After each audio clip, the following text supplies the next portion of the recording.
Dead Island 2 is finally here, and it's been a long wait, following constant delays now for near 10 years. It's even changed development teams multiple times.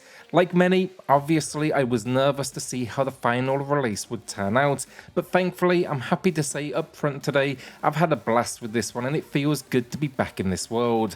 My name's Alex, this is PlayStation Corner, let's get started. If you enjoy the video today, consider subscribing for reviews and deals weekly covering the PS5 and the PSVR 2. Also look to the channel for a special video, also linked in the pinned comment below, where we'll be comparing Dead Island 2 locations to their real life counterparts. It was a somewhat expensive video to make, but we had fun putting it together, so we hope to see you there in the comments. I'll be honest, the storyline in Dead Island 2, it's not particularly complex, but that doesn't take away from the sheer enjoyment of bashing in some zombies' heads.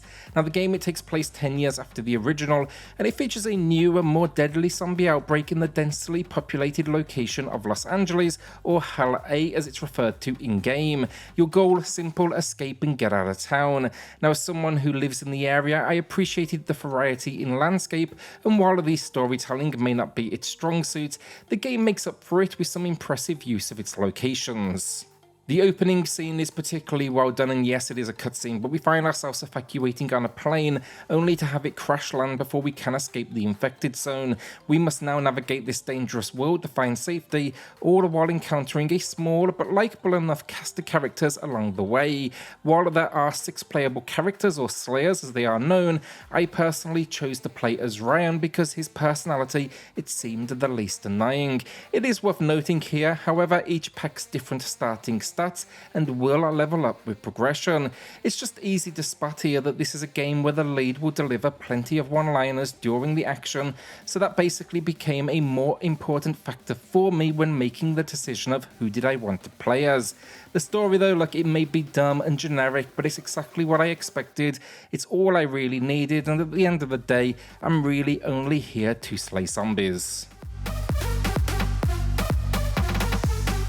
Despite being released a decade after the original, Dead Island 2 doesn't deviate much from its roots. It remains a first-person action-adventure game that heavily relies on melee combat with some gunplay thrown in for good measure. Now the game has a huge number of zombies to face off against, and of course keep you distracted. One aspect that was a bit disappointing, and I must mention it right off the bat, is the absence of vehicles. Throughout my playthrough I kept hoping to stumble upon a car, but that never occurred. However, in the grand scheme of things, it didn't detract much from the experience. You know, this is not an open world game, but rather a series of very specific locations that range from what I would describe as small but open to extremely linear, and in that sense, it does really make sense that on foot would be the optimal way to travel, even if the choice would have been appreciated. In total, players can expect to unlock 10 unique locations on this journey, and while the smaller location design might feel, let's say, a little old school, it's actually quite refreshing in today's gaming landscape where bigger and more open world is often deemed basically, I guess, better.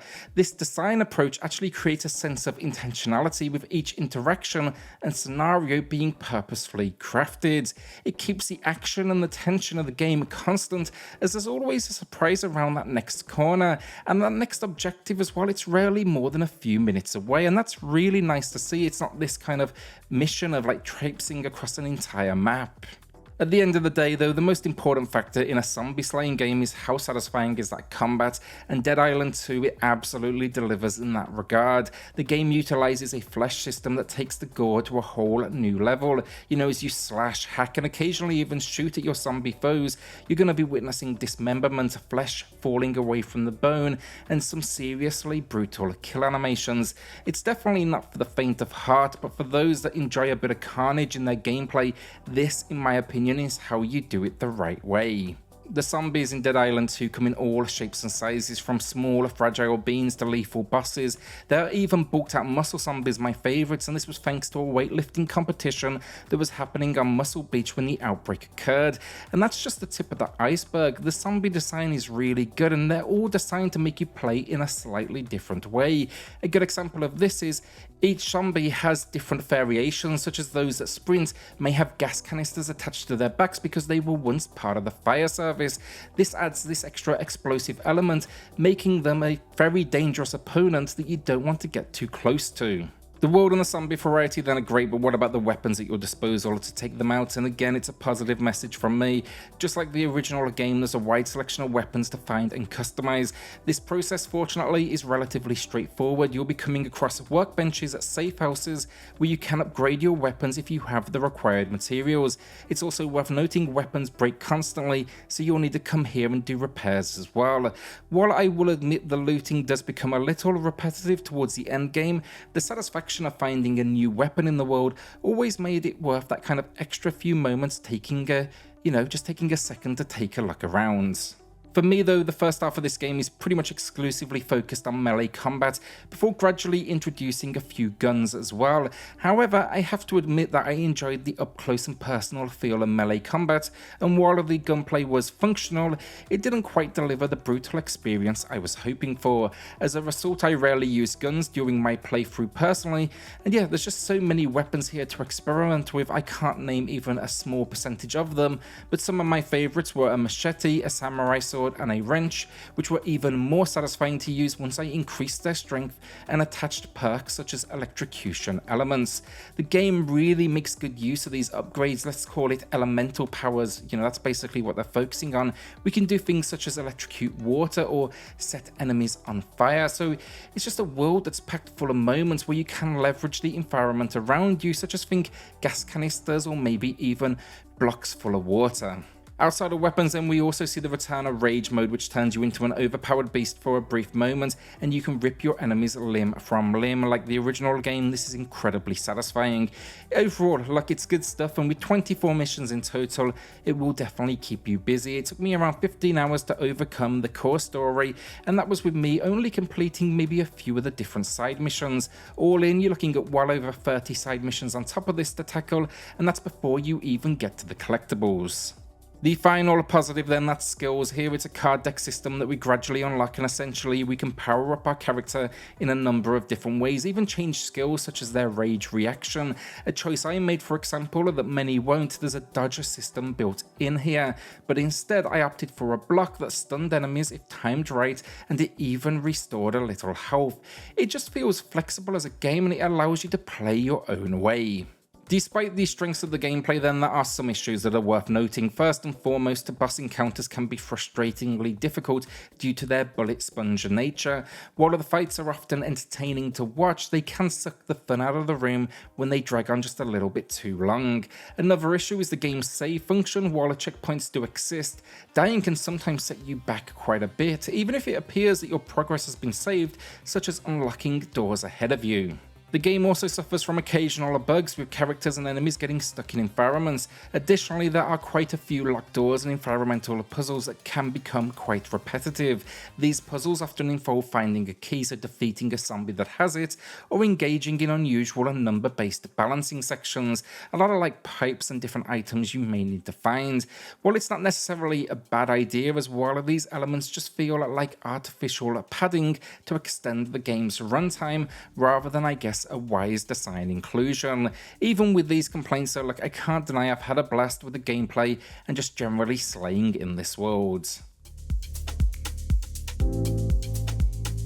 Visually, Dead Island 2 is impressive. Despite occasional glitches with character animations, the game showcases an impressive variety of enemies, and the locations are equally impressive, ranging from dreary sewers to the wealthiest parts of society. The time of day also changes automatically dependent on the mission, with nighttime missions adding a nice extra dash of tension. The weapons feel appropriately heavy and have an aggressive look to them as well, making it all the more satisfying to swing them through the air. The new flesh system then really does wonders for the game, just for the weapons. It's so worth noting here. I hope to see more teams make use of this because it's just perfectly suited to the B-movie and horror nature of the experience.